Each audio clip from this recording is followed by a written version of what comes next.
with only a glance. She's over me. She's over me.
Ladies and gentlemen, boys and girls of all ages, welcome to the Paranormal Portal. I'm your host, Brent Thomas. We are live and already out of control. I don't know if we're out of control yet, but we're definitely live, and we are underway here on the Paranormal Portal. Hope you guys are doing great, and thank you so much for spending your Saturday evening right here with us here on the show. It's always a great pleasure to do these shows for you and with you and around you. And I hope you guys enjoy it. I'm not alone here. I've got my very good friend and co-host and mystery camera angled friend, Mr. Don Longbeard. I got to unmute you, too. Yeah, let's see what that camera looks like. Not bad. That's all right. I'll leave it alone. Not bad at all, actually. Wow. It actually worked out. Okay. Well, there you are, Don. I wasn't sure because we forgot to check out his camera prior to launching the show. But how you been, brother? Been good. You know, I put up a couple new designs last night on the Teespring. Yes, you did. There's two more masks that I got put up together, and then those also have T-shirts associated with them. So there you go. Yeah, and they're pretty cool, ladies and gentlemen. So head over to teespring.com/stores/paranormal-portal and check out Mr. Longbeard's hard work over there. He's representing for sure, and thank you for that, brother. Oh, no problem. And then, of course, you know, the podcast is ready to go for tomorrow. Yes, new episode will be launching tomorrow, ladies and gentlemen, on all the major podcast platforms. Check it out. We'll be interviewing Ben from New York. Forget about it. Speaking of New York, we got a great show lined up for you guys tonight. We are welcoming our fellow TFR host and good friend and amazing all-around guy. We are, of course, talking about Billy Ray Valentine is joining us right now. How you doing, Billy Ray? What's up? What's up, buddy? How you doing? Thank you for having me on your show, both of you. Appreciate it. What's up, everybody listening? My name is Billy Ray Valentine. Greetings and blessings to all of you. Thank you for having me. It's great to have you, brother. Thanks for making it work to come in and be a part of what we're doing. Of course, you had me as a guest on your show. We had a blast. We had a good time, and a great discussion. So I was really excited to have you over here and introduce our listeners to you. That's pretty awesome. Well, thank you. I mean, I appreciate you having me, man. And we'll talk some paranormal tonight. I'm looking forward to it very much so. So you are from New York, right? Is that you're in New York? Last time I checked, yes. Okay. From New York City. Forget about it. I'm cool with it. It's funny because I was when I was a kid, I went down to Florida a few times, and I had cousins over there, and they would tell me, "You have this real heavy New York accent," and I'm like, "What? What are you talking about?" Like it never crossed my mind because everybody spoke the way I spoke, so it was whatever. Right. But apparently I had New York accent. After that, I got used to it, but I'm cool with it. I have no issue with it. I love New York, so greetings from New York City. Well, it's great to have you here, brother. And you I was surprised to find out are actually a big fan of the paranormal as well. And it's not necessarily the wheelhouse of your show, but our discussion was really fascinating, and your knowledge is pretty surprising. Well, it was supposed to be the wheelhouse of my show. Yeah.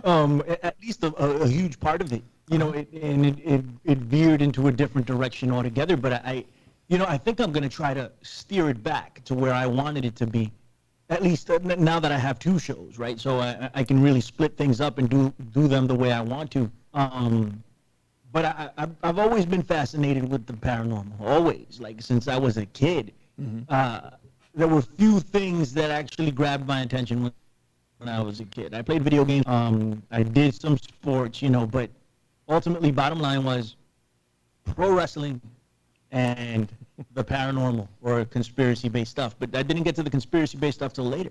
Sure. I used to sit down and watch old reruns of old paranormal shows that they would air and learn about the crystal skulls or spirits that were haunting whomever.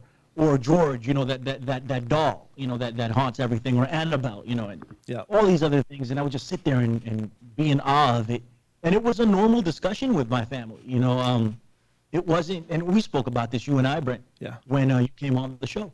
There wasn't a shunning of it. There wasn't this isn't right, this isn't real. It's acknowledged as a part of our reality, and I think that's why I love it as much as I do.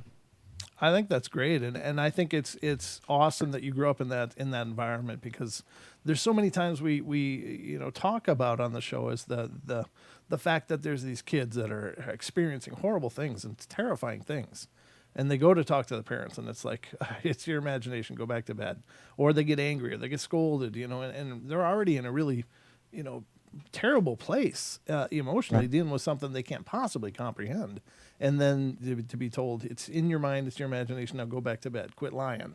I can't imagine how damaging that is to a young mind like that. So I think that's really fortunate that you didn't have that problem in your house. Now, were you experiencing paranormal stuff at a very young age? I had dreams. Okay. Right? And I hate, even to this day, I hate having a dream about death. Yeah. Because somebody's going to die. And it may not be somebody that I'm typically, whenever I have a dream that somebody has passed, or in Latin American culture, it's a dream of teeth. If you have a dream about teeth, then it's a problem, right? So you have to immediately say it. So I call my mom and I tell her, hey, listen, I had X, Y, and Z dream, just to let her know. Call it superstition, call it whatever you will. But I've had dreams of people passing away, or of teeth, and then, without a doubt, without fail, I want to say, for years and years now, 2 weeks later, 3 weeks later, somebody ends up passing away, and I hate it. So I hate having those dreams at this point, because I've recognized that it happens, after I've dreamt it for some reason. So there was that, and I've had those since I was a kid. I also had dreams of people that I hadn't spoken to in forever. So let's say, for instance, Brent Thomas, you and I were friends from childhood, and we've lost connection for whatever reason, which is impossible nowadays, right? Back in our day, listen to me, back in our day, back in the olden times, you couldn't lose a connection. You could lose connection to people very easily because, there wasn't the internet, there wasn't all this stuff. But so we lose connection, you and I, and then one day I dream about you, and the next day you'll call me, or I'll bump into you in the street. It happened to me 3 times, Wow. you know, that I can remember. And it was chilling because I knew something was up at that point. Because that sort of stuff, it can't be a coincidence. It just cannot be. I dreamed something about somebody, and boom, there they go the next day, and I haven't seen them for 10, 15 years. Yeah. It's a problem. I don't know if it's a problem, but the thing is, I don't know how to. I can't manage this. It's not something I can control. I wish I could. Yeah, no, I appreciate what you're saying, and I think that's pretty powerful. Now, is that a family trait? Do you come from a line of dreamers, or is that new with you? No. It's not new with me. It's actually dumbed down with me, right? Like I wish I had. I really do wish I had the dominance over it that, like, my grandmother has, and my mom has to a certain degree, but not as much as my grandma. My grandma is a super powerful person. You know, it's weird because she believes in God, you know, and she sits down and Jesus. She's a Christian. Let me elaborate. Sure. And she sits down and reads the Bible for most of her day, but it's like it put her in touch with something. I don't know what to say, how to explain it, but she gets certain feelings, she gets premonitions, and you can't doubt her because they happen. You know, she has dreams that come true. One time, I'll tell you a story.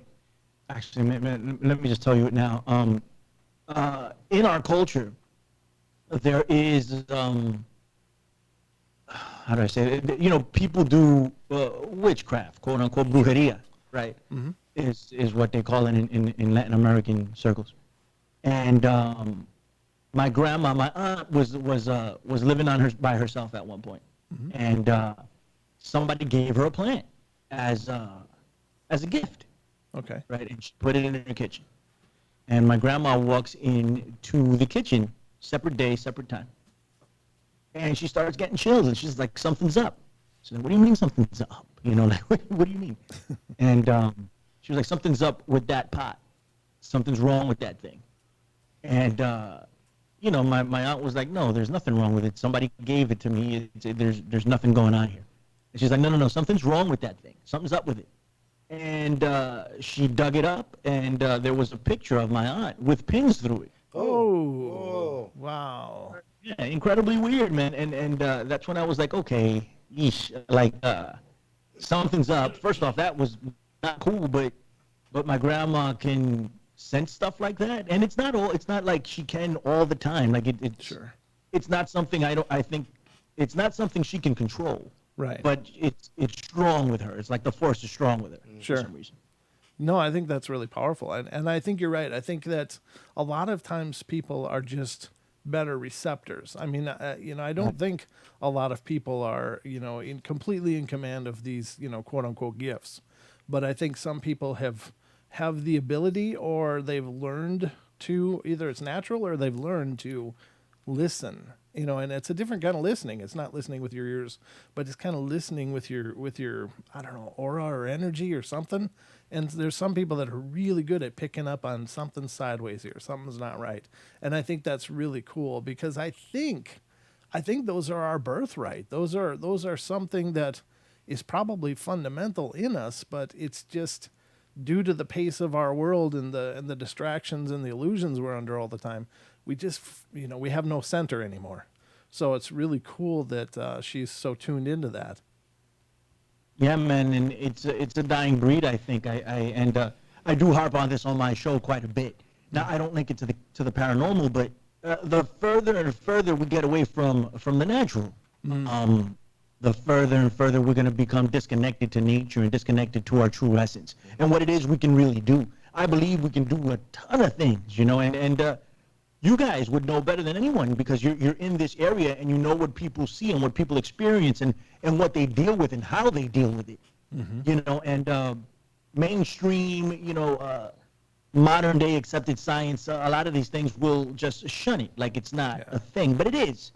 It is a thing, you know, it is a thing. And I think most humans alive, even if they deny it to them you know, outwardly, if they outwardly deny it, inwardly, in a deep down place in their soul, they know that there's something up. They know that Yeah. something is different, that we're not quite reaching our potential as humans. Something's up there. So Yeah. I harp on that quite a bit on my show, and I wish we all got back in touch with that. Imagine what we would be able to do. And Right. nowadays we rely so heavily on technology, and it's only going to get worse. It's not going to get any better. That these abilities are just going to go. There's some people, like you said, that are receptors, and they'll be able to channel that energy a little bit better, or a lot better than a lot of us. Like playing a piano, right? That's what they say. Right. They use that. Like anybody can play the piano, but not everybody can play it on a next level. Yeah. Elton John type. It's not anybody can do that. Sure. So, but everybody can play the piano. But it's levels, and you work at it. And I wish I had the time to work at stuff like that. Sure. Because I know it to be true. Yeah. Well, here's the thing, it's like, and case in point is this is my big fallback is that, how many of us, and I believe this is everybody. I don't believe it's, just one or two. I think everybody has had those feelings of being watched. And just that feeling, you'll be walking down the street and it's like all of a sudden you get that creepy, like, what the hell's going on feeling. And you look around and sure enough, somebody's gazing at you like, and it's like, I think it might be some genetic trait, that tunes us into that, from when we were on the menu, when we were scratching a life out of, the feral world around us. But, we seem to know when we're being watched, or at least a lot of people experience that. And I think that that's on that same level of stuff. It's just, it's such a survival mechanism that I don't think that's been tuned out of our genetic inheritance, so to speak. What the hell was that? Oh, that picture. You're right. I think you're absolutely right. It's something that's been ingrained in us for years and years and years and centuries. Yeah. Right? And we sit and everybody's had that feeling. I don't care. If you answer that question, right? Like if you're taking a test to become a police officer, and they're like, do you have those feelings that you're always being watched? Say no, right? Don't say yes. It's not going to go well for you. Yeah. But we know that everybody has had that feeling. You turn back and you look and you're like, what was that? Yeah. What was that? I'll tell you another story. Damn, I'm full of them today. Sure, Another story for you absolutely. guys, right. So I had a really bad experience at my last job, right? And it was my job for 14 and a half years. I was at that place. I grew up there. And I had a bad boss. And her and I did not get along. Our energies clashed. People would talk about psychic vampires, or this was it, the epitome of it. She walked into a room, my energy was gone. For a variety of reasons, but regardless, I was sitting in a conference room waiting for a meeting to start between her and I. And I was there about 10 minutes early, and I'm sitting there doing things. And she comes up behind me. I didn't know she was there, but I felt the feeling that someone was behind me. But I felt the feeling that a family member that I don't exactly get along with, that I have the same battles with, was behind me. It was just the energy that they were giving off. And I'm like, what? Why would she be here? And I turn around and it's my boss. And I'm like, oh, and that energy, I don't know. I wish I could make it work every time. But at that point, that's what happened. I could have sworn it was my relative standing behind me, just because of the energy that she was giving off at the time. And I turned around and I'm like, oh, it's her. These are things that we overlook. We stumble on them. Like, it's like, you've heard the saying, right? You can trip over the truth. You're going to pick yourself up and keep right on going. And that's what many of us do, including me. Something happens like that, and you just ignore it and keep right on going. But maybe we shouldn't ignore it anymore and demand answers for this sort of stuff. Right. But the question is from where? And that's the hard part. Is like, there's so many people that guarantee they can show you the way, the how, they're the path. But I really think a lot of that comes from within us, that's where that source is. That's, if we spend some time getting ourselves centered, then, this other stuff will just come along as part of our, again, I'm going to say it, birthright. It's like, right. It's already an integral part of us. We just forgot how to listen, So at least that's my opinion. I don't know. No, I think you're right, man. We completely. I mean, I don't think that's even a matter of opinion. Yeah. We completely forgot how to listen. We have no idea that we should be listening. Yeah. I think that's as far as it's gotten. Like, it's not even a forgetting to listen. You can't forget something you don't remember, like, or that you've never had contact with. And we have had contact with this thing, and we have forgotten it. But it's gone as far as we don't even know that we've had contact with it. Yeah. So how are we going to remember it at this point? Like, it's gone so far down the line. And I'm not really optimistic. I'm hoping something will happen. Maybe, somebody can bring us back, but I'm not incredibly optimistic about it, personally. Well, it would take a lot of fundamental changes, I think, because again, I think just spiritually, we're a lot of us are a train wreck, and me included, just because of the pace of our world and the pace of our life and the inundation. It's like everything in this world everybody's always moving. Yeah, and everything is designed to grab our attention. I mean, they've got these geniuses that now, like, some of the greatest minds in the universe right now are working as advertising people, figuring out how to get people to pay attention to what they're doing. And it's like this super high energy stimuli, and it's like those subtle energies and those subtle things have just gone to the way of the rotary phone or whatever. It's like, I don't have time for that. Let me just check and see what's on YouTube. No, exactly. We've been put on this, how do you call it, a hamster wheel. Yes. Yeah. That we run on 24/7. And as a result of that, no one has time to do anything anymore. Right. At least nothing that benefits us in reality. And I mean, work and building a life and all this other stuff, there's something to be said for that. So I don't want to say nothing that benefits us, because it does benefit on certain levels. Yes. But there's levels of benefit, right? There's the carnal level, and then there's the spiritual level, and what we need to be achieving is that spiritual level, in my opinion. We need to be tuned into that. Yeah. I think that's why we're here. Yeah. And people talk about reincarnation. I don't know either way, but I'm going to find out. Everybody's going to find out. Yeah, that's true. But people talk about reincarnation, and if reincarnation is a thing, we're probably being reincarnated because we didn't achieve what we were supposed to do here. And good luck trying to do that. Like, there's only but so many people that have been able to hit that level, of Yes. Yep. of enlightenment. I don't know, for lack of a better term, or Awareness, enlightenment. you know exactly what I'm talking about. But there's but so many people that have gotten there, and I think we can all get there, and I think that's the point of this. Yeah, well, and not to berate the topic, but what I was just thinking of is like, and we're kind of marching ourselves along to this too, because think about when I think about when I was younger, there were people that there was like a person that would do the finances. Then there was like in a given business, a person that did the finances, a person that did like hiring and firing, and then there was the manager, and then everybody had a specific role. And now in the the spirit of progress and efficiency, you've got one person doing 3 jobs and one other person doing 2 jobs, because then they don't need 5 people. They can do the same stuff with 3, but those 2 people that are doing the 5 people's jobs, they're driving themselves crazy. They're grinding their life away, and it's like there's an expectation of that, and we're just marching along, like acquiescing with it. It's like, oh, you want me to do that job too? Okay.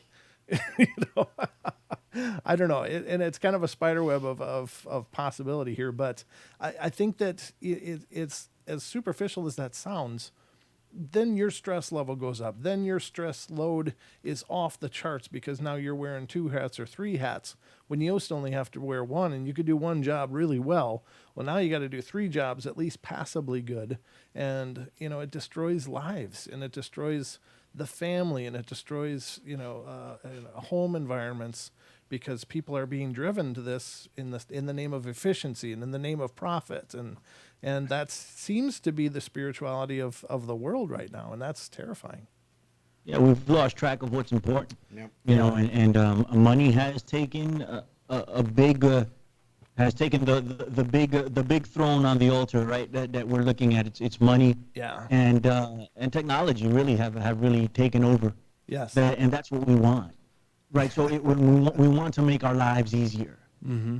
And in order to make them that way, we're willing to make certain sacrifices. And we don't know, actually, the people who put this together, they may know, but the regular person, and I'm a regular person too, so I don't want to come off that way, but most people don't know that they're making a sacrifice for that, for the comfort that they're receiving, right? They don't know that cell phone is going to cause whatever it's going to cause, and they just use it, or the radiation from flying, they're just gonna do it because, and I do it too, because it's convenient, or it's the way of the world. We go along with it because it's been made almost impossible to not go along with it and live where you live. Like I live here in the States, so do you guys, and it's next to impossible to have a job and not have an email address, or not surf the web, or not have a smartphone. It's next to impossible, and all that stuff is going to be faded away.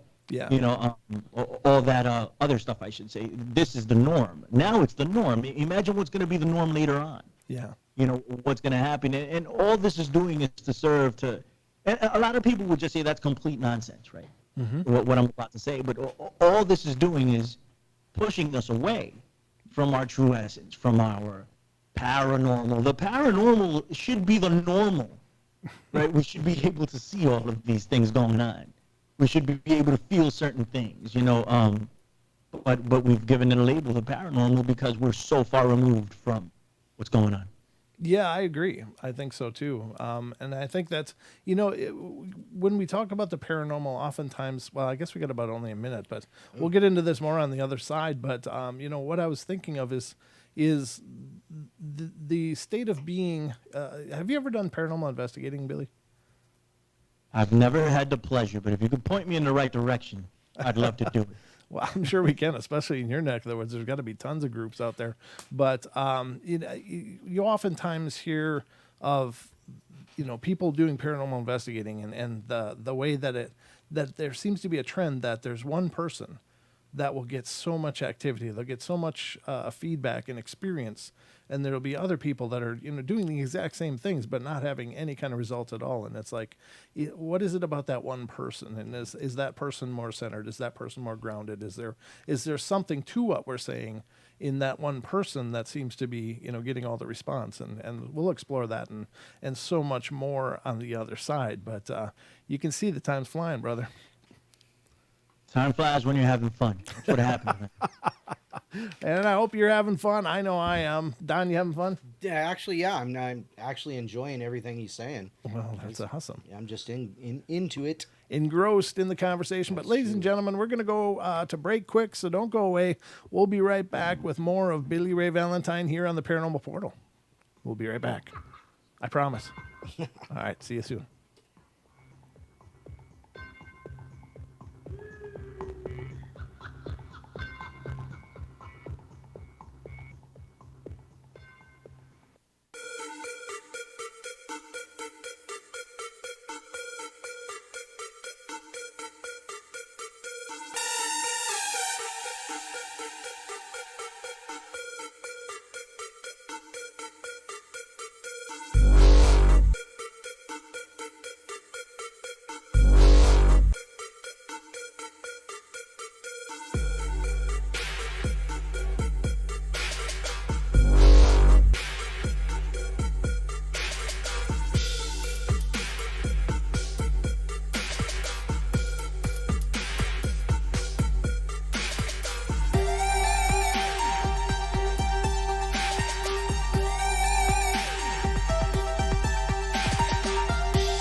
no fear.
What was that?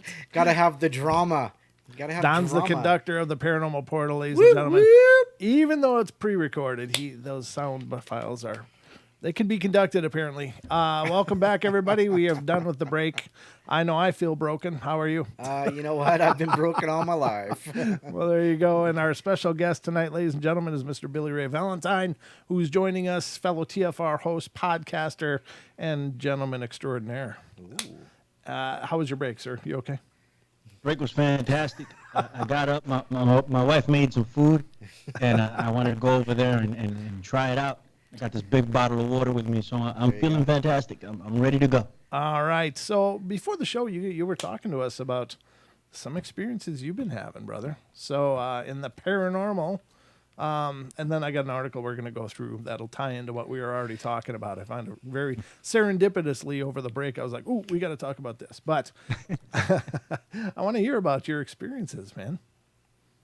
So a few years ago, for some reason, right, in the same apartment, I've been living in this apartment for 10 years, a little more, maybe about 11.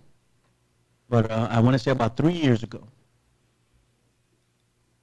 Don't quote me on the time. I'm not 100. But I started seeing shadow people. Right? You tell this to people, they think you're freaking crazy, right? Even when I heard people talk about shadow people, I was like, you know what? They're just shadows, dude. You know. Oops. Well, you know, I started seeing it, and I said, "What the hell is that there?" You know, and it would just pop up off the side of my living room when I was watching TV or whatever. Wow. And it happened often enough that I started taking it seriously. Like the first few times, I'm like, okay, whatever, it's just whatever. Mm-hmm. You trip over the truth, and you pick yourself up, and you keep right on going. Right. But it kept happening. I saw 2 or 3 of them sometimes, and it happened every day for a while. Wow. And I told my wife, I'm like, listen, you know, I think I'm seeing some shadows. I don't know why I'm seeing these shadows, but I am, right? And she was receptive to it. She was like, well, you know what these things are. You know what the deal is. And I told my mom, I'm like, I've been seeing shadows. And she told me, she was like, you know, just pay attention to them. Make sure that everything is right at home, and make sure that you're together and that you're you know, sane and calm. That's what she told me. And she was like, it should be fine. You'll be fine. But she didn't dismiss me. She didn't say you're freaking crazy. You know, you're seeing things, all this other stuff. I mean, my mom has seen them. They have names for them. Oh. This is a thing. You know, it happens. Right. So whenever somebody says that they've seen shadow people, I can't dismiss it because I've seen them myself. Right. And it happened for an extended period of time, almost every day. They would just show up, and it was there, and I would look at them, and they were there, and then they would go away. And after a while, they stopped showing up. I don't know what was going on at that time in my life. Right. I mean, I was having issues at work, but as far as anything, you know, out of the ordinary or supernatural, and I really don't know what was going on to cause that to happen. Right. But it did happen.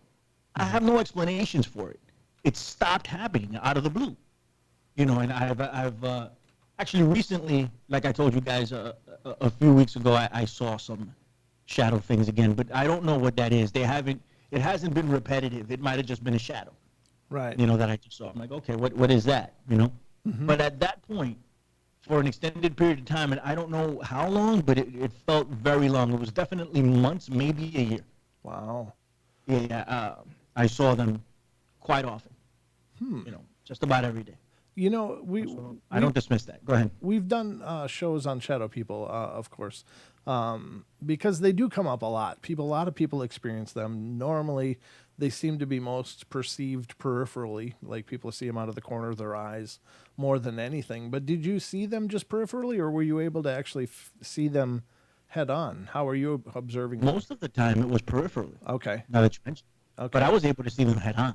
Wow. So that was a very, very real thing then. Yeah, no, there's no doubt about it. I mean, by saying that, I'm not meaning to sound condescending at all. I got you. But the thing that I found interesting, and Don found this, it was an old Art Bell interview, and some gentleman that he interviewed was a shaman, and I don't remember the tribe that he was with, but he talked about the shadow people, and he said, people have a pretty negative view of these things, but he said, actually, in our culture, he said they're a very good thing, because they do feed on negative energy, but that's cleansing, and that's good. So Right. if you're going through a hard time and you see these things, they're showing up and clearing out that negative energy. So, don't look at these things as terribly negative things. They may very well be there helping you in a tremendous way. And I thought that was really cool to hear that side of it. Yeah. And now that you mention it, man, and like I told you, I was having a lot of issues at work. Oh. Like I'm a pretty laid back guy. Yeah. And not a lot of things bother me. Mm-hmm. But this work situation was serious, and I was having issues. So it coincided with that time. Mm-hmm. So it's certainly possible, and it's the best explanation I've heard. I mean, they didn't harm me at all. Right. They didn't do anything to me. I didn't feel threatened by them at all either. I was just like, there's something there. Yeah. And it keeps coming back, So, but that's an excellent explanation, and I actually like that one. I might go along with that. I didn't feel that it was cleansing anything, but then again, this was all new to me. Right. It still is. Like I can't even begin to explain what was going on there. I know there were shadow people in my living room, and I saw them head on one time. More than one time, I saw them head on, but most of the time it was peripherally, like you said. Mm-hmm. Right. When I've talked about that situation, and when I heard that interview, it was like the idea was that you're purging this negativity out of you, and you're getting rid of it, and so you're cleansing yourself. But there's the shadow things that are peripheral to you, that are eating it or clearing it away, helping clear it away. And then once that's gone, supposedly they disappear until you start purging again. And so, you said it was in concordance with, this thing that was going on at work. So maybe you were laying in bed or wherever it was, and you were thinking about it, and you were throwing the garbage away, and they were there clearing it and getting rid of it, helping get rid of it. But it's you purging. It's not them taking it. It's you putting it out there and them feeding on it.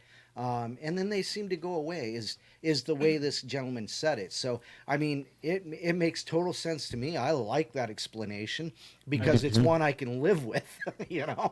Right.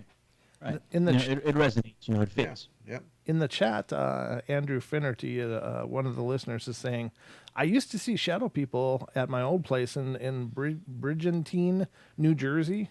Saw a huge shadow rake-like entity walking down the street behind the house I was in, and with my ex-partner at the time.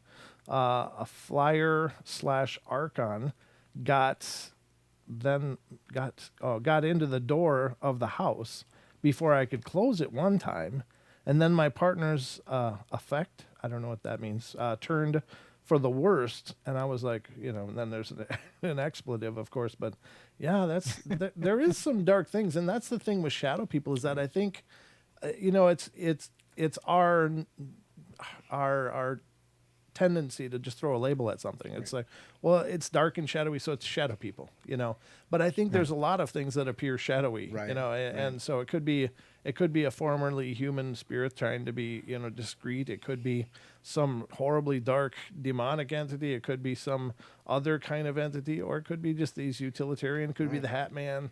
There's so many things that people perceive as shadow people. The dark robed ones that seem to surround people in their beds and appear to be doing rituals over them is a real creepy one that comes up a lot too. But I don't think that it's a one term to describe. Right. Yeah. I mean, because maybe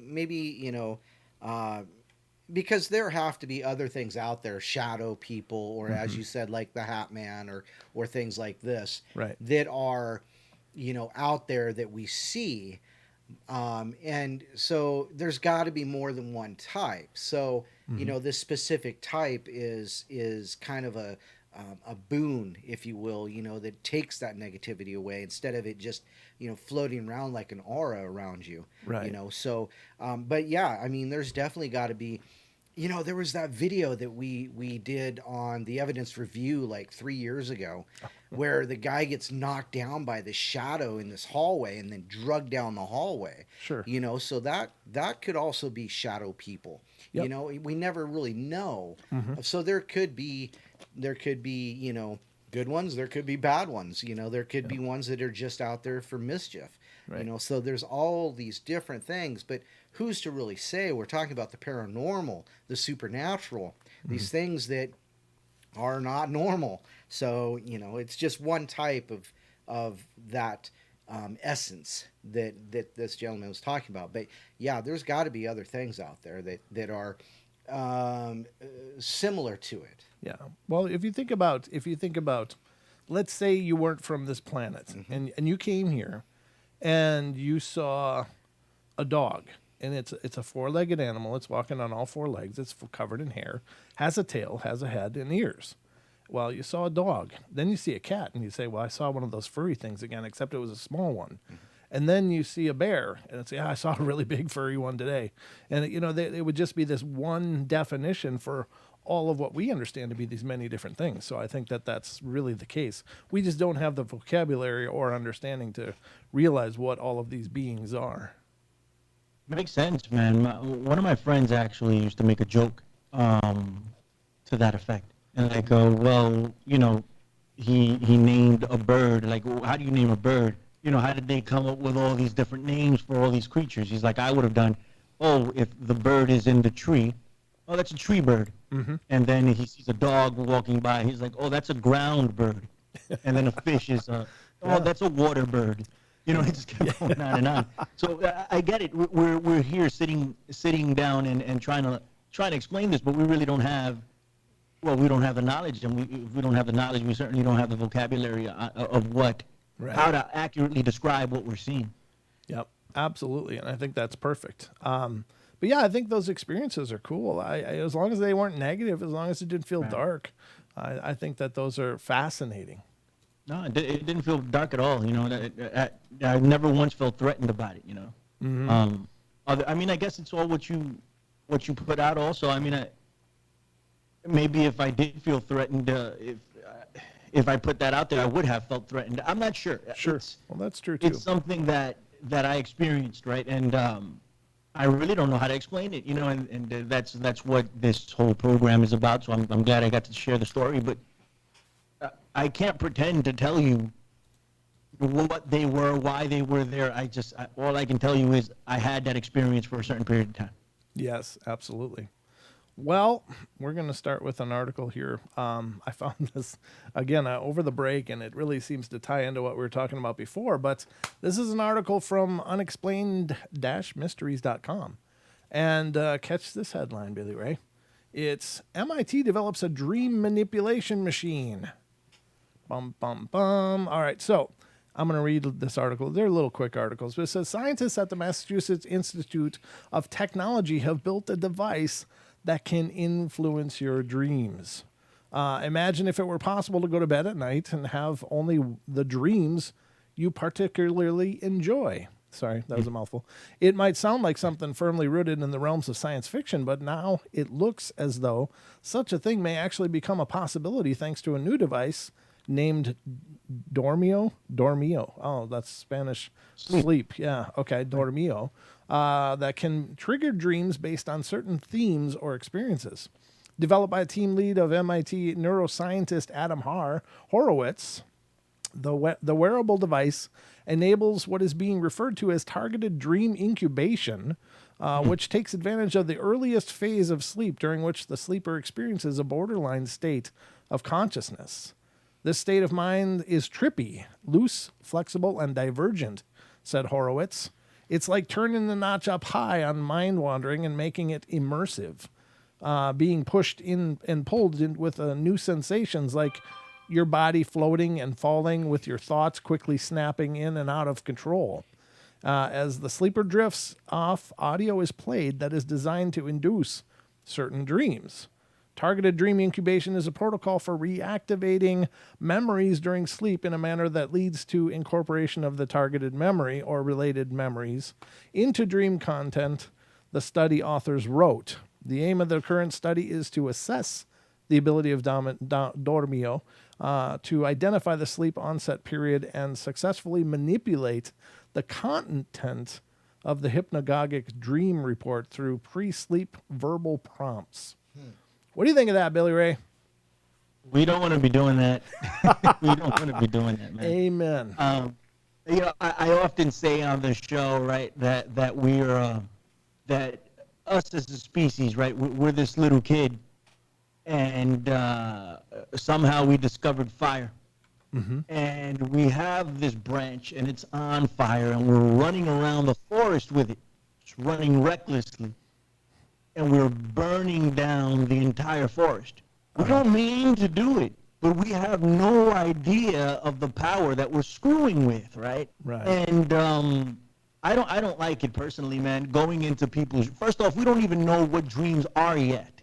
Yes. We don't know what purpose they serve. I mean, we can speculate all day, and I can give you my opinion. And everybody has dreams, and I know people have had prophetic dreams. I mean, I've experienced certain things, not prophetic dreams that affect the world, but prophetic dreams that affect me. You know, so I know there's something more to it. And then we start screwing with this with some type of mechanism in order to do what exactly? Like, why? What's the point? Yep. You know, and I understand that there's a line because people say, well, if we don't do these things, we won't advance. But I think we're rushing it. I think what we're doing is we have this fire and we want to do so many things with it, but we yet don't understand the fire itself. You know, we don't know what it does. We don't know what it can affect, and you know what consequences it can have if you mess with it the right way or the wrong way, I should say. And that's what this sounds like to me. The movie Inception. Yes. Boy, let me tell you. I don't want anybody screwing with my dreams. I don't want anybody screwing with my brain, and I don't want to fall deeper into a simulated reality because you know it doesn't have to be external. It doesn't have to be a PlayStation.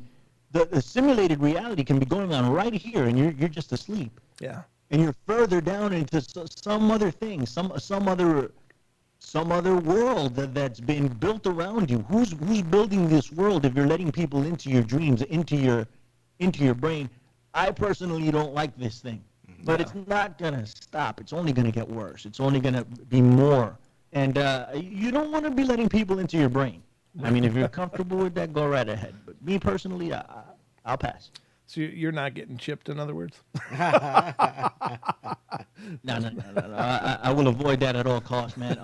I would too. But it's going to be the way of the world. Yeah, it sounds like that's... And people are going to accept it. That's the thing. People are going to... Your kids, my kids, maybe not them, right? But their kids are going to be born into a society completely different than what we know. And they're going to be born into a society where everybody has these chips. Yeah. And that's the way they maneuver. Yeah. It's going to be normal for them. And they're going to go ahead and do these things that we would say no. Just like we're doing things that our parents and our grandparents and our great-grandparents would say, Absolutely not. Right. You're You absolutely know, right. like we have Alexa. I have Alexa in my living room right now. Somebody gave it to me. Mm-hmm. Um, No. we disconnect it often, but sometimes I have no choice but to put it on. You know, my grandma would never do that crap. She was like, you know, why would I have some device in my house that's listening to everything I say? Yeah. And I agree with her.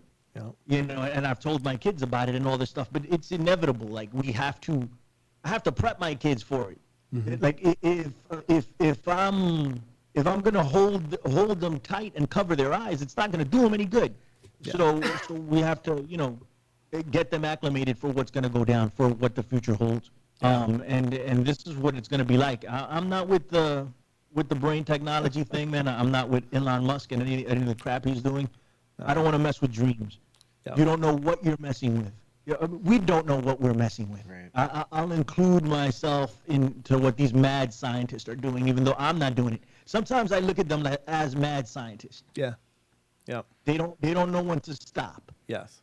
You know, and this is one of the times that somebody needs to tell these people, listen, you're screwing with forces that you know nothing about. Right. It's the old, can we do something, but should we do this? You know, and the should we part doesn't seem to warrant much discussion, because the can we is the big prize. And that's terrifying, because I really think dreams are an incredibly integral part of our lives and development, and how we handle and process our lives on many levels. Like, you know, I've met deceased loved ones in these incredibly lucid, powerful dreams, you know, and the idea that somebody could shut that off is just terrifying to me.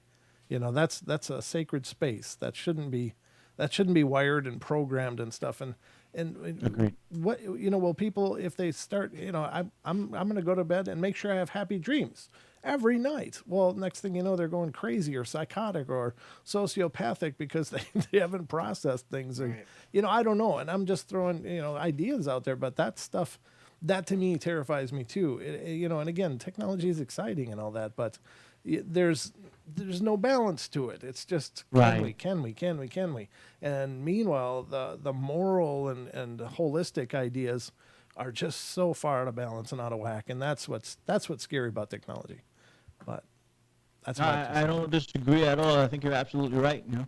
yeah. And now that you mention it, you were talking about dreams and you know, everything that you guys have experienced with it. And I've had lucid dreams, right? And I forgot all about that, but I've had them. I haven't had them in a long time, but I've been able to control my dreams. Yeah. Right.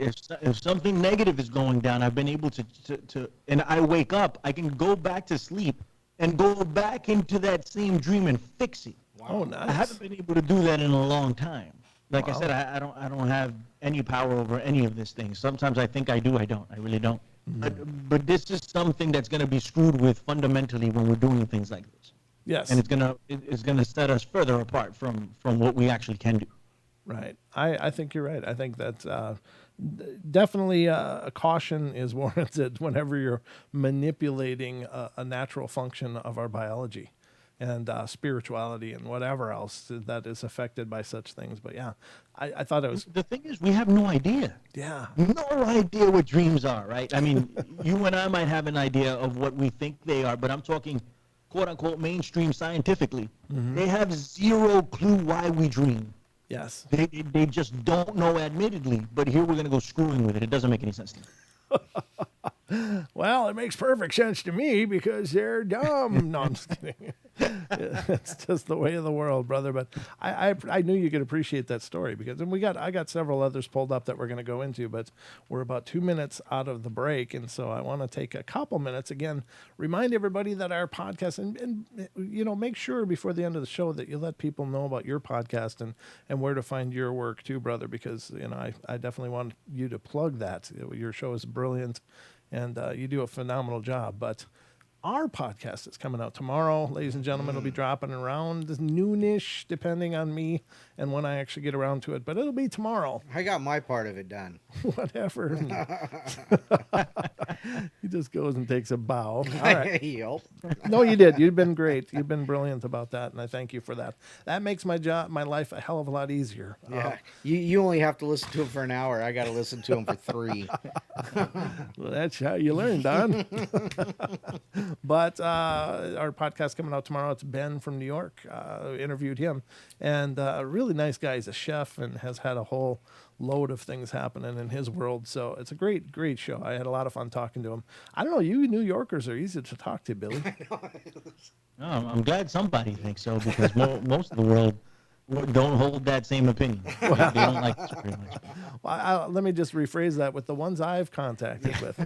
You know, I know there's a lot going on in New York that people aren't so proud of, but I just, you know, everybody that I've met from the Big Apple has been just phenomenal. You guys just have a real cool way about you, just real laid back, and you know, it's really neat. And what else? Oh, I was going to make sure to mention Paisley Wild will be coming up after the show with her Spaces Between. That's right. And she does 2 hours of her journey, and it's a great show, so definitely stick around, check her out. And yeah, I guess that's it for the announcements. So, but we are going to be right back, ladies and gentlemen. We got a lot more to go through tonight with Billy Ray. We're going to pick his brain dry and make sure he leaves here exhausted. And Let's do it. Yeah, absolutely, brother. And we got a lot more to come. So I guess, Don, what am I forgetting? I know I'm forgetting something. Nothing? I don't know. It's break time. I'll probably think of it on the way back in, ladies and gentlemen. So we'll get to it then. But Top of the hour. Top of the hour, ladies and gentlemen. Don't go away. We got a full hour left. So we'll be right back.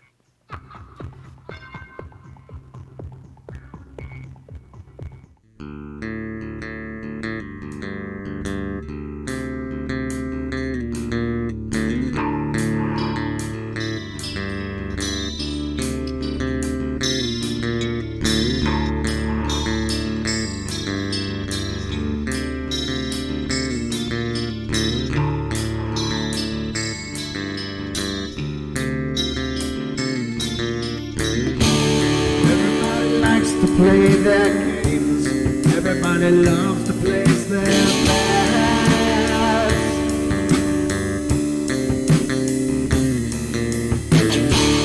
They don't understand the price I paid.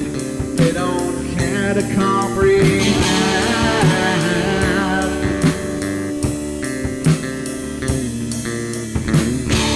Trace their lines upon my body, dripping scars across my heart.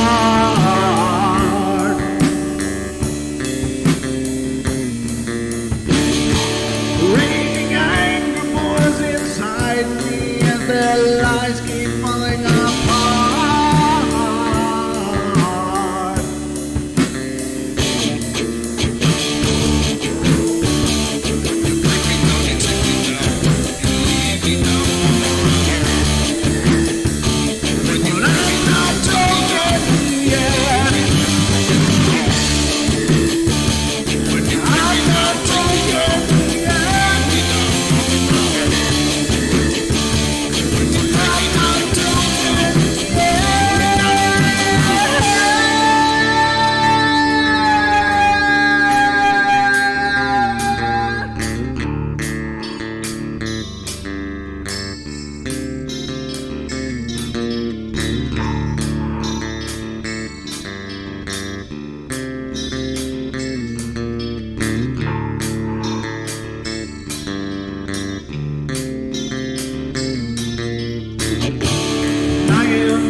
ready. Just make sure that you're well fed.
Caroline is not like those she's with.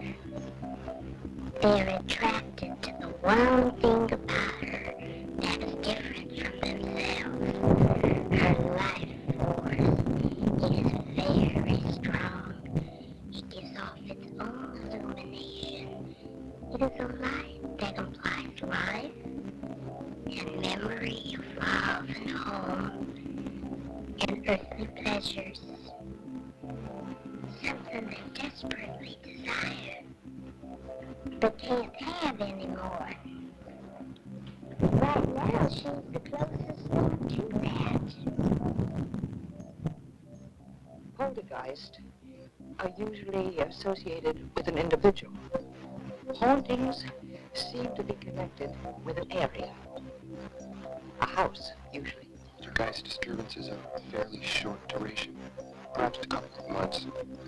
Hauntings can go on for years.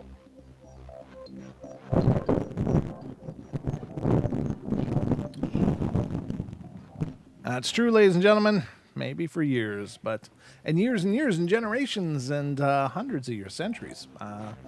Lots of different levels of hauntings, but we are back. Hour number 2 is upon us here on the Paranormal Portal, and Don and I are real pleased to welcome our special guest tonight, Mr. Billy Ray Valentine, who is joining us from his home studio.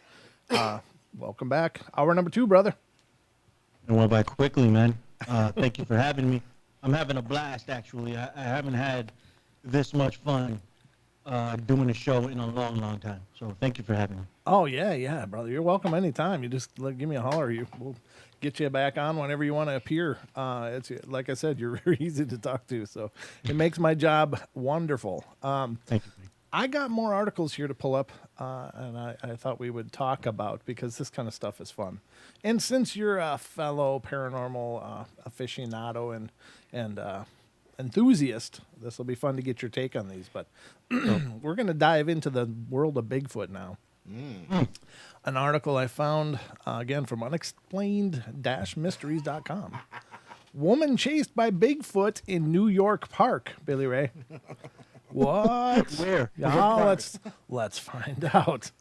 A local news station has reported on one woman's disturbing encounter with a mysterious ape creature. Most sightings of the legendary cryptid, which resembles a tall bipedal ape covered in dark hair, typically occur in remote areas of woodland miles from anywhere. But this latest witness testimony, however, comes from Hyde Park in the Hudson Valley. According to the report, which was received by Bigfoot researcher Gail Beatty, a woman who wishes to remain anonymous was chased through the trees by the creature. The creature jumped up in the tree above her, and branches and leaves started falling on her. And then the creature started to move from tree to tree, said Beatty. Little else is known about the encounter. However, it was considered sufficiently interesting by local news station 12 Westchester to prompt a TV segment about the sighting. Very interesting. I don't know, what is Hyde Park like, first of all? I don't know. I think this is away from me. Oh, okay. So it's not that far. I'm sure I can get to it. Okay. But I'm not sure. I wanted to know what park it was. That way, I'd have a better idea of what was going on there. But Okay. if it happened in the city, I'd have a hard time believing that no one took a picture of that. There's so many people around, right? Somebody's Right. gonna have to take a picture of it. Yeah. But the thing is, there's so many different things out here Right. that nothing would surprise me. Right? Sure. So it could have been somebody's monkey that got loose. There was a story here not too long ago, Mm-hmm. and I think it was in the Bronx from where I'm at. Some dude had a tiger in his apartment and alligators and a ton of other stuff. Oh my just God. because, Oh. you know, a bunch of stuff he shouldn't have had.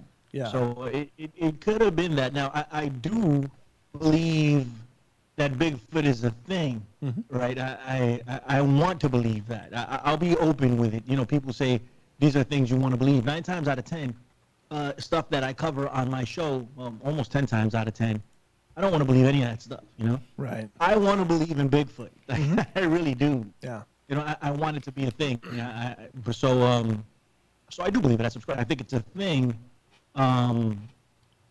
I think we would have spotted it here in New York, but then again, who knows, right? Right. If it has the properties that people say it has, right? That it can go invisible, or that it's trans-dimensional, or whatever it is that people have subscribed to the Bigfoot. Right. If those things are true, then we're never going to catch it because they don't want to be caught, and that's it. That's the end of it. Sure. But I certainly believe in it. I don't know about this lady though. Like, I'll have to go to Hyde Park and do some investigative reporting for you guys. Yes. And come back, let you guys know what the hell's going on out there. The Paranormal Portal field agent, Billy Ray Valentine, will be reporting live. That'd be great. I don't know. I mean, I of course, I know that a lot of people, when they hear New York, they think of cities and skyscrapers. Yeah, they think of the 5 boroughs. But the state itself has some beautiful, pristine wilderness and lots of wide open areas of just trees, oceans of trees. And I think most people don't consider that when they consider New York, just because it's not as widely known, of course, than the city. But we have some friends up there, the Blue Line Bigfoot, that does research up there. And I'm sure if you could hook up with them, they'd take you out and get you out in the field of doing some Bigfoot research yourself. That'd be awesome, man. Hook me up. You know, I Yeah. mean, nowadays you can't do anything out here, you know, because of the new normal. Right? But I'd be very interested in to go out and do some Bigfoot research. That sounds fantastic. Yeah, I'll definitely check with them. In fact, they might even be in the chat. There usually are.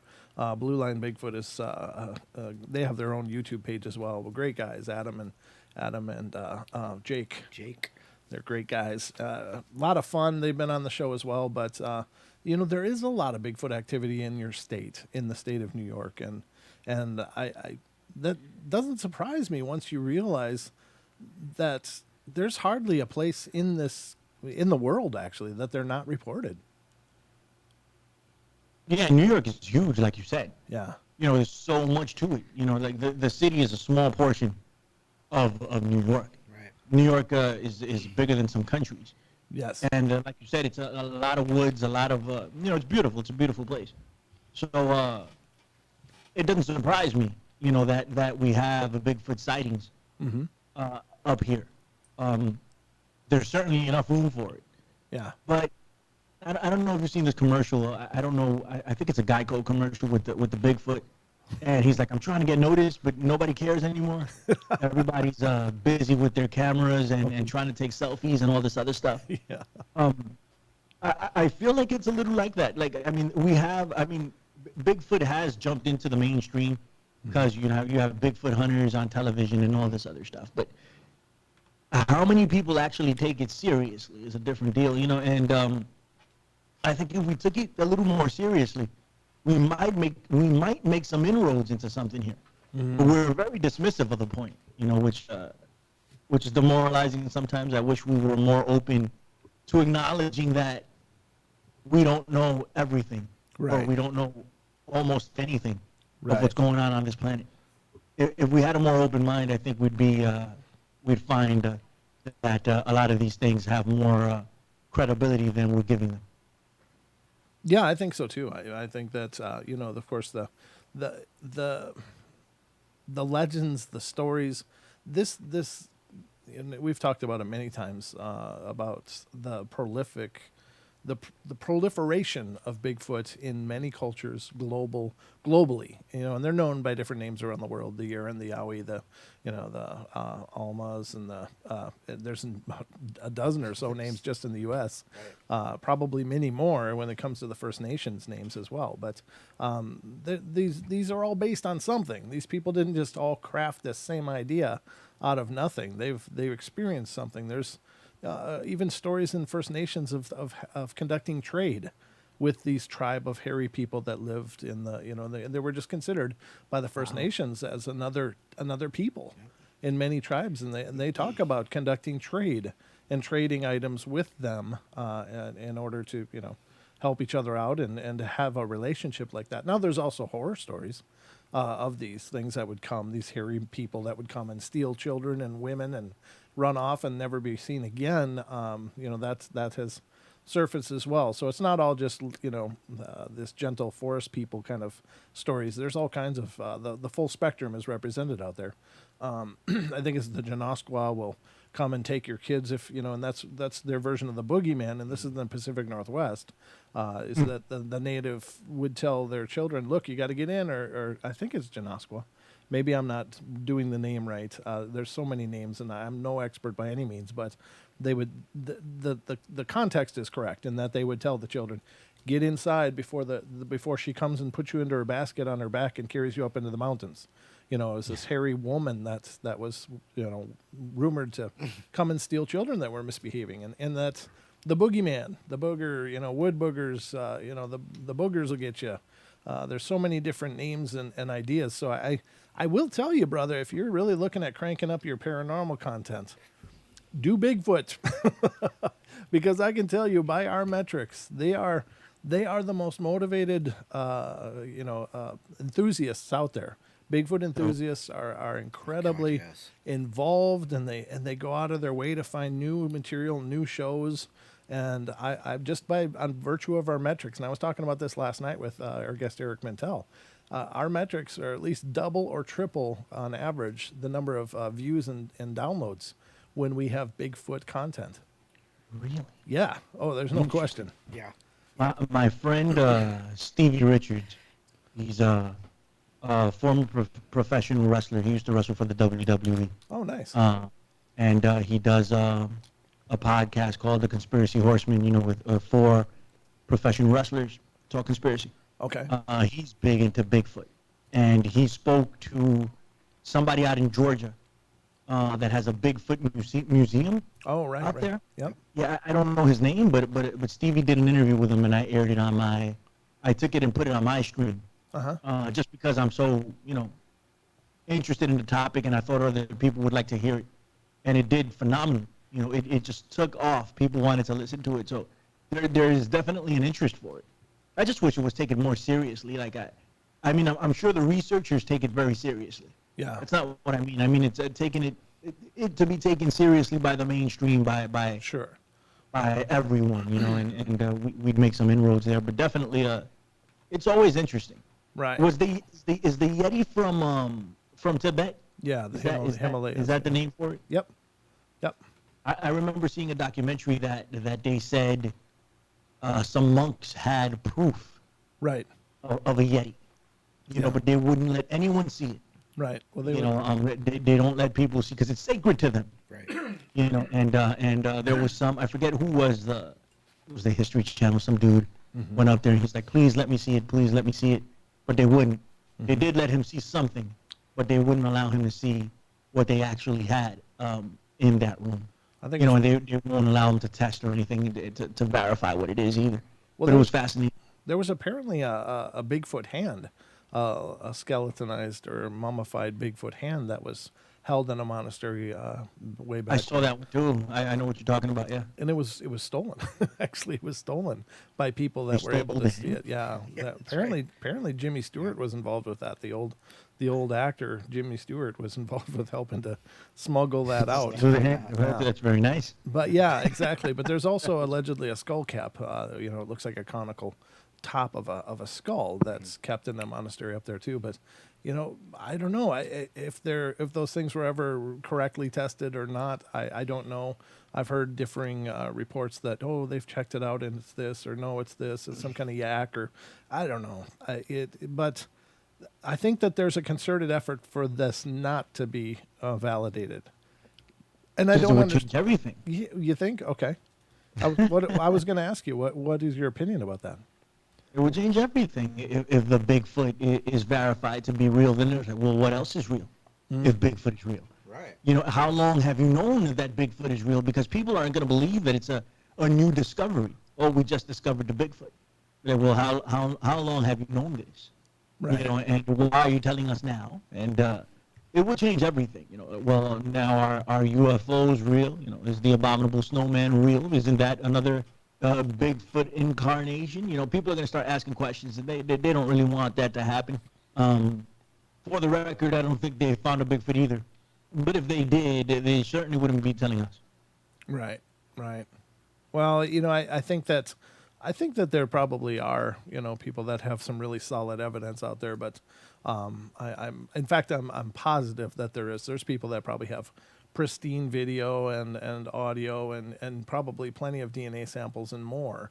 But the risk that people take in bringing that stuff out, and not just because, there might be a government pushback on it, but just from the Bigfoot community itself. There's such a competition going on in there, and people are so horrible to each other, and they just tear each other down like crazy. And so they just don't want to be berated, because automatically, if you're not part of their group and you put something out there, it could be another PG film, and they'd be, it's fake. I can see the strings. It wouldn't even matter if it was absolutely legitimate. There would be groups out there that would be bashing it, and that's unfortunate. That sucks. Yeah, because I think there's a big competition, between our group is going to be the one to validate this and show the world, and if anybody else gets close, of course, they go on the attack. So I don't know. A lot of egos involved, unfortunately, with that as well. But I will say that the fans, the enthusiasts, the listeners, if you do Bigfoot, they will show up. They will find you. It's the field of dreams for paranormal they shows. Will come, yes. If you do Bigfoot, they will come. So many cultures all over the world have had experience with Bigfoot in some variation, like you said earlier today. So many of them. I don't know if there's a culture alive that doesn't have some type of Bigfoot in their lore. Yes, exactly. There's so many people that have come in contact with something, and they talk about it, and people just call it myth. Well, we've been trained to think that way for a long time, that everything is myth and there's nothing real and all this other stuff. So I'd love to see the day where we openly talk about Bigfoot and take it seriously, and maybe, some of the people that you said have some evidence that would produce it and it's been validated. I'd love to see that happen, to be honest with you. Yeah, exactly. I would too.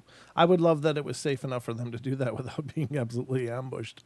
But our friend Cade, who is a podcaster of the Believe podcast out of Australia. Don't let him. He's in chat. Don't let him hear you. Oh well, he said, Brent, I don't know what you're talking about. The Bigfoot Indiawi community is simply amazing and friendly.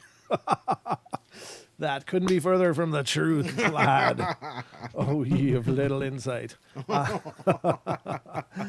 no, unfortunately, there is a lot of that. But the fans and enthusiasts are incredible. They will go out of their way to support shows that are bringing that content. So, just my olive branch to you, brother. That's a big one. We got more articles to go over here, so let me get to that. The next one. And this I think is kind of might be an interesting discussion, because it talks about a cursed rock is returned to a Colorado park. A rock that was picked up 3 years ago from a park in Colorado has since been branded cursed by its owner. According to a recent social media posting, Colorado Parks and Wildlife officials recently received a lump of rock accompanied by a very strange letter in the mail. The rock had seemingly been picked up by a visitor to one of the state's parks some time ago, and in the letter, the sender claimed that the innocuous-looking stone was in fact cursed. Someone brought this home to me 3 years ago. They wrote, "Bad things have been happening ever since. Sure, one of you can find which park it belongs to. As things stand, however, the identity of the person who sent it and the exact nature of the bad things that have been happening have remained a total mystery. Do you think that rocks could be cursed?" I think anything could be cursed. Okay. Right, and it all depends on the mentality of the person, right? Or maybe it's the person that's cursed, and they've put that energy on this object, whatever that is. Every time I think about cursed objects, I think about the Warrens and Annabelle. Yes. And I wanted to go see that. It's not far from New York. You know, I wanted to go to the Warrens Museum. Oh, cool. It was in Connecticut. It's closed down now. Well, it was closed down the last time I checked. They had to relocate, and the Warrens are dead now. Yes. Yep. But I wanted to go see this so bad, just because of Annabelle and all the other stuff that they have there. Yes. You know, but they have that other. I mean, it's not at the Warren Museum, but they had that other the doll George, that everybody has to sign off on. On the, what is it? On the, if you go see it, you have to leave it a note or something like that, or otherwise it's the end of you. Yes. Yep. Right. There was another thing. What's that? That witch, not a witch.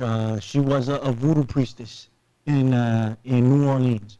Oh, yeah. And, I can't and think of her. if you go visit her grave, you have to do a certain thing Marie in order Laveau? to not be cursed. I forget what it is. Marie Laveau? Yes. Is it yes, you have to exactly. put a black X on her stone? Right. I went down to New Orleans and I wasn't able to. I was across the street from the cemetery and I wasn't able to go see it. I was there working, and it killed me because I really wanted to go. Yeah. But maybe it was for the best. Right. Absolutely, rocks can be cursed, man. You know, Okay. any object can be cursed. If it's bringing you bad luck, get rid of it ASAP. You know, and you know, you don't want to be around anything like this with negative energy. Anything can retain energy. Yes. You know, what type of energy is it retaining?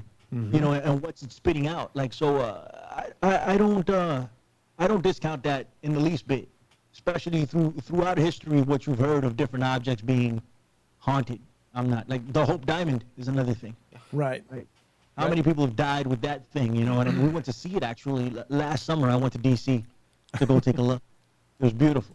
But we looked from afar and we kept it moving very quickly. I don't want. It was a walk-by viewing. Like, there it is. Okay. Yep, There it see is. ya. There it is. Yep. It's kind of like Vacation with Chevy Chase. Look, kids, Parliament. Drive by. Yeah, that's it. You know, I what I'm wondering about that is that, so is there cursed land? And I think there is. And what if that was picked up? Or what? You know, I've heard of caves that people go into and they're warned not to take any stones because apparently the stones are cursed.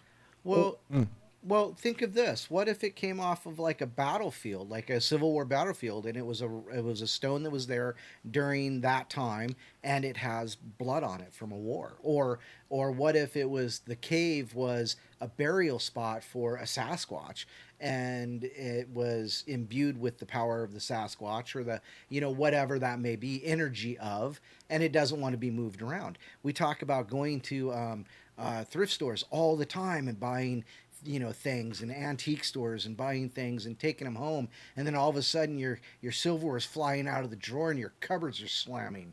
So yeah, I agree that rocks could possibly be, especially if it has that bad juju energy with it. Sure.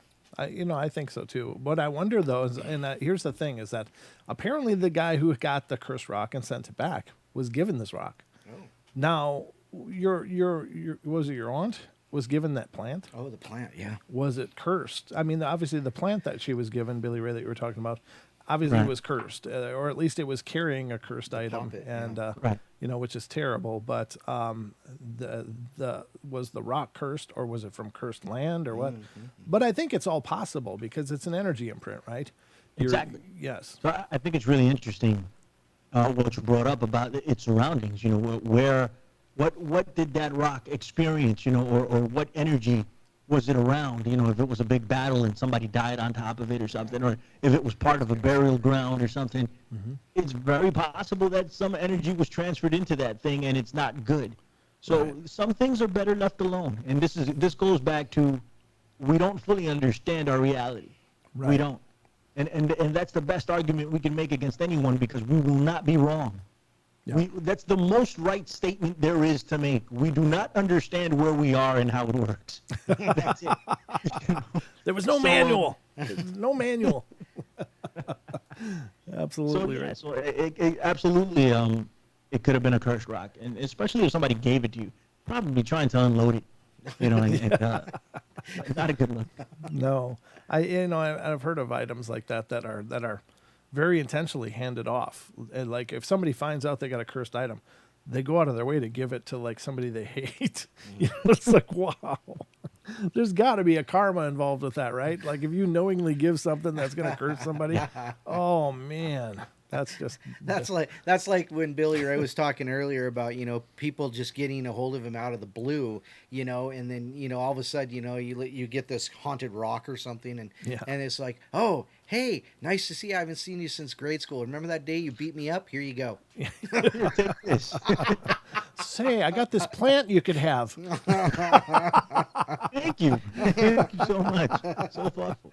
Yeah, that's sweet. Now I gotta ask you. We got like a minute before break, but before I forget, did your aunt like call that person and say, "You bastard," you know, that kind of thing?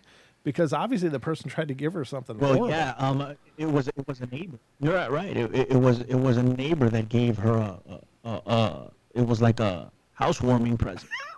You know? Jesus. And it was that or whatever. It was a friend of hers. This wasn't random, you know? Right. So it created well, how could something like that be random, actually? Yeah. But anyway, horrible. yeah, it created friction. Like, of course it would. Like, why would you do that? Like, why would you do something like that? Like, That is ugly. even if you didn't think that there was any power to it, it's still freaking weird. Yeah, it's Somebody terrible. will go do something. Break time. All right, ladies and gentlemen, one break left to go. We'll be back with the last half hour of our awesome. journey tonight with Mr. Billy Ray Valentine of the Infinite Fringe. So don't go away. We will return shortly.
Welcome back, ladies and gentlemen. Last half hour journey of our journey tonight is underway.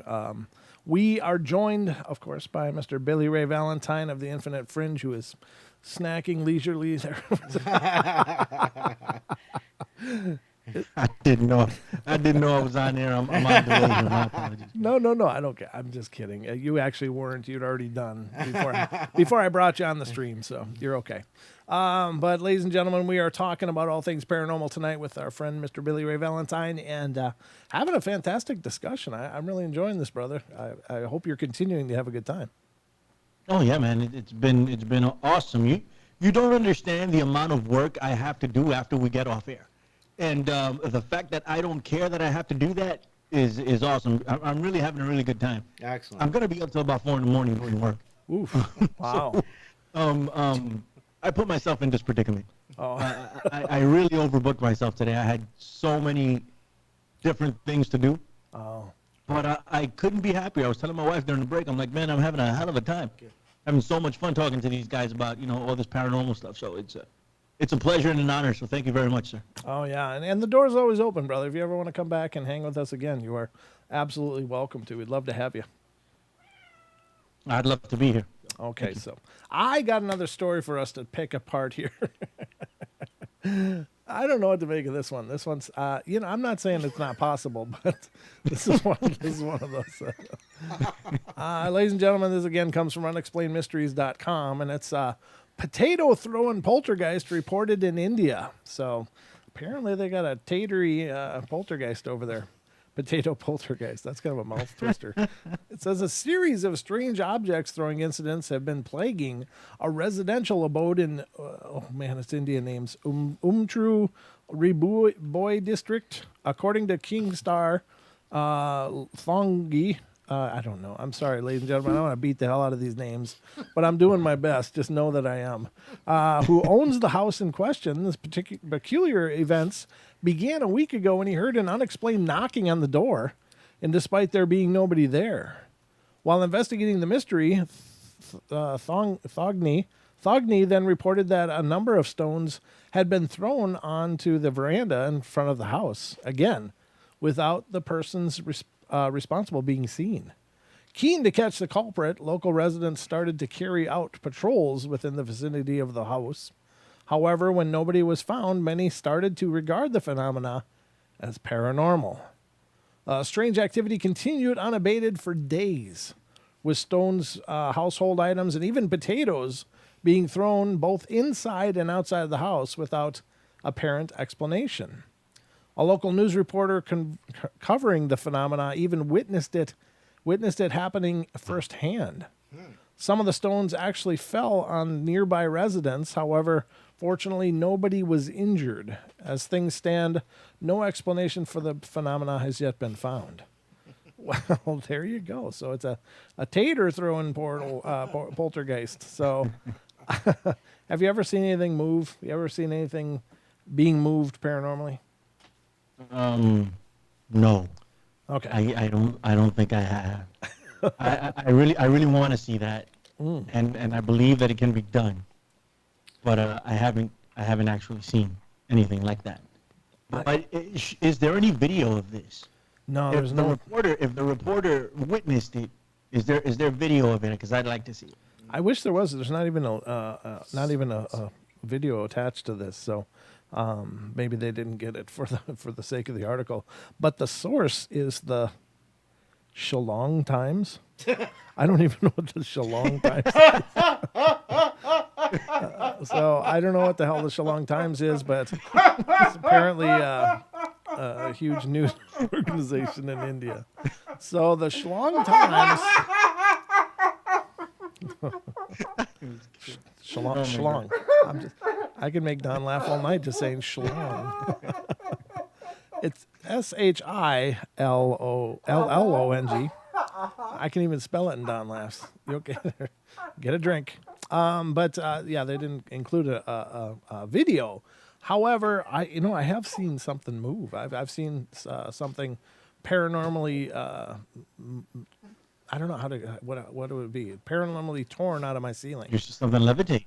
No, actually, I was in Really? this house that was an old Victorian house that I owned. It was built in 1894, and had quite a bit of activity at this place. It was really quite active, and it was I was walking through, and none of it really terrified me. None of it scared me too much, and I don't know. I think it just kind of you live around that stuff for long enough, and it just doesn't tip your radar as much anymore. Because I didn't ever get the feeling it was trying to hurt me, even though sometimes things would bang and strange things would happen. But hold on, I got a cough. But I was walking through. Oh, I never did unmute you, did I? That's probably better because as loud as that laugh was, you would have clipped us. But I was walking out the door, and at the time it was just past after I was divorced, so I lost like most of my furniture, so I didn't have much in my house. But I was walking through the empty dining room, and there was in the middle of this dining room was this old chandelier. Now it wasn't a real pristine artifact or anything like that. It was just kind of a cheap old chandelier, just mostly tin, I'm sure. But I was walking through. I got to the door, and suddenly I had this urge, like, you've got to turn around. Like, I just felt like I needed to turn around. So I turned around back and looked back into the dining room I just passed through. And just as I looked, the chandelier pulled from the ceiling and landed on the floor. Oh, wow. Now, I mean, it pulled. It wasn't like it just like, came down. It came down with like plaster chunks. Like it came out of my ceiling, and there was some force to it. And it hit the ground, and I was like, wow. And I didn't get freaked out. I really didn't. I was, and maybe I should have. Maybe that's like stupid that I didn't. But all I thought at the time was, oh, damn it, now I got to fix that, I mean, literally, that was my thought at the time. But I have witnessed that kind of stuff. That was the only time that I've, like, been compelled to look and seen something like that happen. I've heard things moving many times, but I haven't often witnessed them. But just very strange. I just thought of something. When I was a kid. Now, I didn't see this. Okay. I was asleep in the room where it happened. Right, and it could have been anything. It could have been chopped up to anything. So, but my parents at the time, they seemed to think it was something. Okay. I was staying at my stepfather's mother's home. My mom and my stepfather had just gotten together, and I was staying there. And I fell asleep in this room, and they had an altar, a shrine. Right. With different saints up there, and a ton of other stuff. I paid no mind. Whatever. I'm going to sleep. I was tired. I was a small kid. And for no apparent reason, all of these things collapsed. They fell on the floor and broke. Oh. And my mom ran to the room. They were in the living room. I was alone in that room when it happened. So it could have been anything. But they ushered me out of the room really quickly because they were like, what the hell? So that's the closest I've ever came to something like that. All of these statues fell and broke. That's like There's quite a bit of them, and there was nothing to disturb them that anybody saw. And they didn't have any pets like a cat or something like that. They didn't have anything like that. That's so disturbing. That's the closest I came to something like that. That's pretty disturbing, though, and mostly just because of the symbolism, right? Right, so right. These revered holy objects were cast to the floor and broken. That seems like an aggressive kind of act, right? Yeah, I mean, they certainly seem to think so. They woke me up and ushered me out of the room, and I was like, "What's going on?"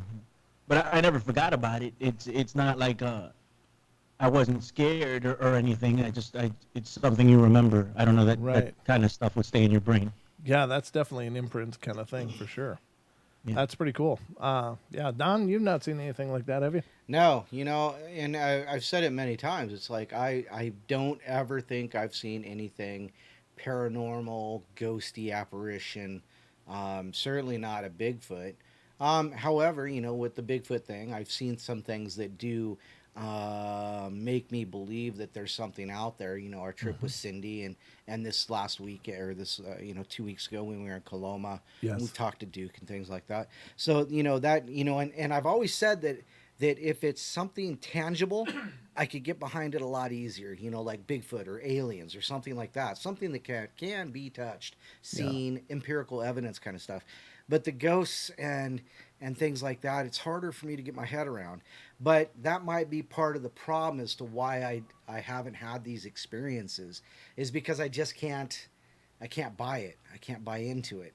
However, there are many times we hear stories or these things that happen, and it's like, wow, that is really cool / scary. Hope it never happens to me, kind of stuff. Yeah. But no, I don't think I've ever seen anything that I couldn't explain. That would make sense to me. So there you have it. Well, yeah, I mean, there is that it's a fantastic idea, and it does require, many times fantastic evidence for many people. I've been around it so much that it's kind of just an afterthought that it's all happening, and I don't claim to understand it, but I do believe that it's real stuff. This is real stuff, but. I got another article to go through. This one cracked me up. It says police apex predator was actually stuffed toy. Oh, Jesus. It's Chucky. Police in Sussex recently attended the scene of a big cat sighting only to find something a lot more innocuous. While reporting the reports of exotic wild animals on the loose in the UK have been around for decades, this most recent sighting, which was described as an apex predator, turned out to be anything but. When officers attended the scene at a park in Staining, West Sussex, they expected to find a large wild animal that had escaped from a zoo or private collector. But what they found instead was a large stuffed toy gripping the back of a park bench.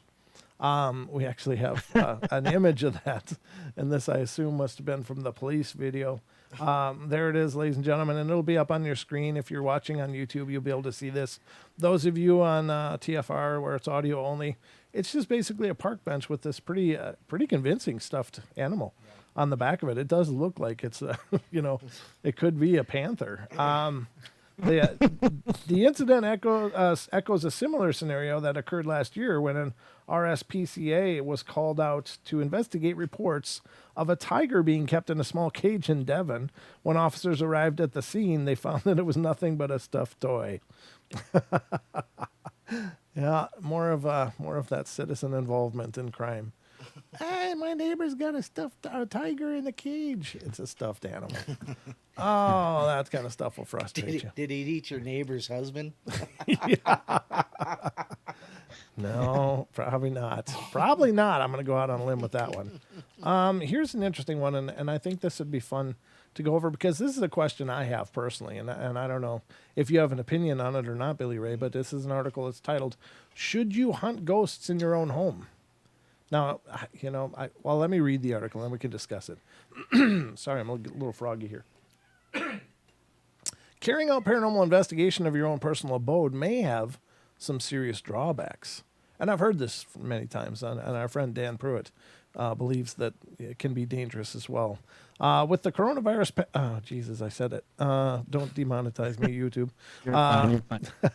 Putting a stop to most paranormal investigations, many enthusiasts have taken to looking for ghosts without actually leaving the house. But is it really a good idea to capture evidence of paranormal phenomena in your own home? Well, a recent article published in the Southside Times argues that it isn't for several reasons. Perhaps the most obvious is that if you're used to going out visiting various purportedly haunted locations, your home serves as a sanctuary from this, a place to feel safe and secure. If you start to believe that your home is haunted, it makes it difficult to switch off. It can feel like an intrusion that permeates your day from which you cannot escape, especially if you're self-isolating due to the coronavirus, or Jesus, I did it again. The coof, and cannot come and go as you please. I'm reading this cold, so obviously I didn't screen those parts out. Believing your home to be haunted is also potentially distressing, as some may try to associate the activity with the deceased relative, especially if they've recently lost someone. All things considered, paranormal investigating can be fun and fascinating hobby, but it's not something that you really want to live with 24/7, whether you believe your home to be haunted or not. When the pandemic is over, there is be plenty of opportunity to visit other locations. So here's my take on that, Billy Ray, and you can tell me what you think.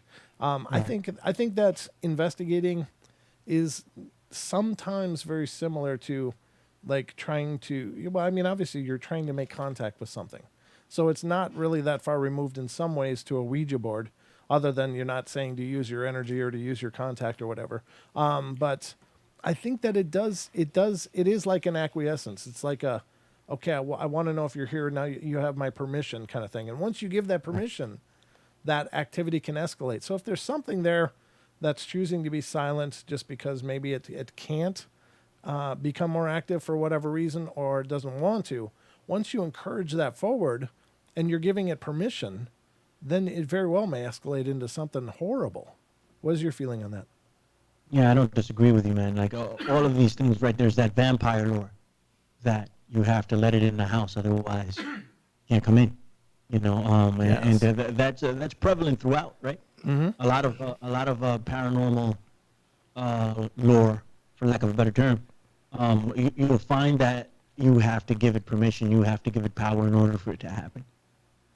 So definitely, right? There's definitely that aspect of it. It could be a very dangerous thing. Mm-hmm. And I don't want to come off as like okay, we can't do anything. We have to sit in the corner and just let things happen. There are levels, right? There's a balance, right? That we need to find of Yes. how far we can go with some of this stuff. But if there's something in your home, you're gonna want to know what it is. Mm-hmm. You know, you're gonna want to know, and maybe it's for the best that you do know. But you can be opening yourself up to something that you don't really want. You know, Yeah. and that's something you need to take into account at all times, even with a Ouija board or something like that. Now I have a very different feeling, like about hauntings and spirits, just because, you know, like I've never experienced it myself, like that, and I don't want to. But my grandmother did back in her home country, and she told me stories. Oh. Right. And these are verifiable stories to a certain degree. Okay. And I actually met the person that was haunted, and I was going to ask her about it, and I asked my mom. She was a friend of my mom, Mm-hmm. and I asked her, I'm like, can I ask her about it? And my mom said, no, you cannot. You know, she doesn't want to relive those things, so I didn't. You know, but I did get to meet her. Mm-hmm. And soon afterwards, not soon afterwards, but sometime afterwards, she had an aneurysm. Oh. And she was in a vegetated state for a long time. I think she finally passed away not too long ago. God bless her. Oh, yeah. But some of the things that my grandmother would tell me about what happened to her in her home country and how she was being haunted by, I think it was a friend. So there was a suicide that went down. Oh. Very young kids, and one of them committed suicide, and came back to haunt 3 little girls, and my mom's friend was one of them. Oh. And apparently my grandmother was intimately involved in trying to push the spirits out of them and not let it come back, you know? Right. To a point where she felt like she was advised not to go anymore because the spirit was coming inside of her. According, they were like, you're getting too weak. You know, the spirit might be trying to take possession of you. Is the advice she received from, I'm assuming, was like a father or a spiritual man back in the day. But my grandmother would tell me the stories, and my mom would tell me the stories of some of the things that they witnessed and the hauntings that went down, and they speak of it as if it's 100% real. You know, and they have no reason to lie to me, so I believe it. Absolutely. That's crazy stuff. You know, I mean, it's like we've said all throughout the show. We really don't understand it, and there's so much probably to understand, but I don't know how to gain that knowledge. I guess all you can do is just pursue it to the best of your ability. But you know, you got to be safe, and I think that investigating can be just, you know, it can be like you said it great, like the vampire lore. You're giving a permission. You're giving a permission for that energy to interact with you, and I don't know. There may be a way to turn that off then too and revoke that permission. And perhaps it's some kind of ritual or cycle or prayers or whatever, your modality is. But I think you definitely got to be careful.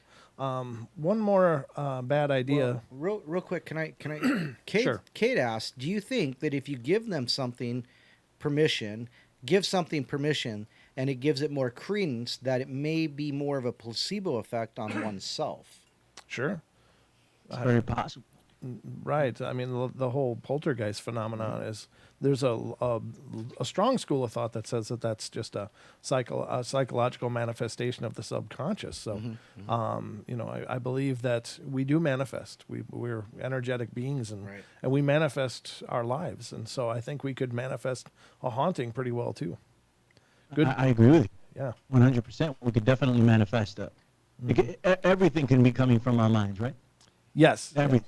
Exactly. And I've gone over this on the Fringe many, many times. We can, like, what do you really know? In the bottom line of things, like, it's all about belief. You have to believe and you have to subscribe to everything. Right. Because the only thing you really know is what's in your head. The only thing you really know is what you experience. That's the only thing you really know. Everything else, you are hoping that everybody's in agreement and is telling you the truth, and that reality is what it is, and that we're all engaging with this reality and interacting with this reality in the same vein. But all you really know is what you're doing. Right. That's all you really know. Bottom line. And truth is subjective, right? I mean, we all can have our own truths, and nobody's is completely wrong nor completely right, I suppose, by contrast. But that certainly would bear the same in my mind as well. Very true, brother. What do we know? We only know what we know. It sounds like something Popeye would say. I know what I know. We only knows what we knows. All right, so we're down to about the 3-minute mark, brother. But I want you to have some time to talk about what is the Infinite Fringe, where can people find it, how can people keep track of you, and stay in touch with what you're doing. Well, you can find the Infinite Fringe on Truth Frequency Radio for one. It's 7 p.m. Eastern every Sunday live. But you can find the podcast, theinfinitefringe.podbeam.com or The Infinite Fringe on Apple Podcast. And that's the way we started. We started off as a podcast, and then we started doing live radio over with Chris Gio. He gave us an opportunity to do that, and we've been doing that, and it's been fantastic. I've had a hell of a time. So you'll find things on Truth Frequency Radio that you won't find on my podcast stream, and you'll find things on my podcast stream that you won't find on Truth Frequency Radio. So if you want that type of content, it's very in the conspiracy vein. We do get into some UFOs from time to time. We do get into some, not enough, but we have done a Bigfoot episode. Oh, nice. And I wasn't even in on it. I told you Stevie Richards, but that's up there. Yep. So I mean, that's what the Infinite Fringe. I love doing it. It's my baby. So there's that. And now I'm doing America Unplugged over on Iconic. That's Jamie Ike's platform. That's David Ike's son, and that's based around events that happen in America. And I have to actually edit it as soon as we get off this phone call, and submit it because it goes live on Sunday. So that's where you can find me, man. And I do wrestling stuff also, wrestling punditry, if you want to call it that. Wrestling is very bad nowadays, but if you watch it, tune into hackerhameen.podbeam.com. I do a show there on Wednesdays. Very cool. Yeah, you're wearing a lot of hats too, huh? Yeah. It happens. I don't know how, but we're all plenty busy, Okay. brother. But thank you so much for coming on, man. It's been an absolute pleasure. Great dialogue, great discussion. And as I said, you're always welcome to come back. Just let me know when. And thank you for bringing me on. It's an absolute pleasure and an honor, both of you. Thank you so much. And to your audience, I appreciate you guys. Thank you. All right. Well, ladies and gentlemen, again, remember that Paisley Wild's coming up next on TFR, iHeart. Tune in and TalkStream Live and her show, The Spaces Between. And it's basically cataloging her pagan journey, but she also does a lot of esoteric teaching, going into discussions on different modalities energy work, crystals, astrology. It's just Numerology. That was a great episode. Numerology, yeah. That was a Numbers are great powerful. episode. Yeah, there's a lot of cool stuff going on. So check out our show, ladies and gentlemen. She's a dear friend, and we're really proud of what she's doing over there. Yeah, I guess, no, Duke was last night, so can't say to tune in for Duke because Duke was last night. But, yeah, there's just always a lot going on TFR. So if you're not already checking it out, go over to TFRLive.com and check it out because there's shows like Billy Ray, I mean, what can I say? You're brilliant, and we love you, brother. But that's going to wrap it up for us. Don, anything quickly? Thanks, Billy Ray, for joining us tonight. It was a great show. I had a lot of fun. I do appreciate you. Check out Teesprings for our merch, and we'll see you later. All right, everybody, there's the bell. That's it. I'm going to be all hoarse, but all I can tell you is we love you all. Be good, be kind, be nice, take care of each other, help each other out, find the magic in every day, and remember to laugh as much as you can. I'll be back tomorrow night with the Night Terrors, so we'll see you then. Good night.